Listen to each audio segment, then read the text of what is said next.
And we are starting with this. New groping allegations have former President George H.W. Bush apologizing. This time, a woman claims it happened when she was just 16 years old. She broke her story in Time magazine. And her initial reaction. Jason Miles live downtown with that and more. Jason? Hey there, this is the statue of President George H.W. Bush here behind me. The monument here highlights some of his political highlights, if you will, over the decades, but obviously there's no mention of what's had him in the headlines recently. This photo captures the moment Rosalind Corrigan claims former President George H.W. Bush touched her inappropriately. Corrigan gave us permission to use the photo, first published in an online article by Time magazine. In the story, she says, quote, "As soon as the picture was being snapped on the 1, 2, 3, he dropped his hands from my waist down to my buttocks and gave it a nice ripe squeeze," which would account for the fact that in the photograph my mouth is hanging wide open.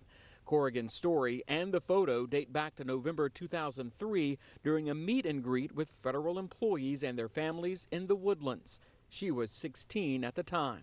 "My initial reaction was absolute horror," Corrigan told Time. "What does a teenager say to the ex-president of the United States? Like, hey dude, you shouldn't have touched me like that?" Former President Bush, now confined to a wheelchair, was 79 at the time Corrigan claims her encounter happened. She said she broke her silence after similar stories from 5 other women recently surfaced. And I think we're reminded that possibly under that veneer of civility and good behavior, there lurked inappropriate behaviors. And Democrats, Republicans, no one is immune from this charge.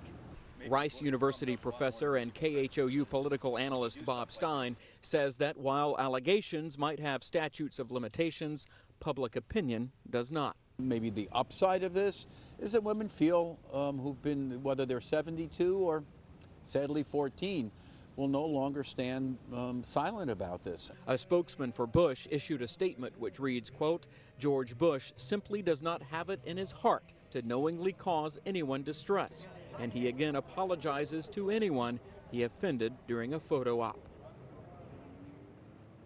And Professor Bob Stein points out that current President Donald Trump is proof on how someone can bounce back from pretty serious allegations. You know, a lot of them surfaced during the last campaign. It remains to be seen what impact this may have on President Bush's legacy. I'll have more on that coming up at 5. Standing for Houston and downtown Houston, Jason Miles, KHOU 11 News. Jason, thank you. More sexual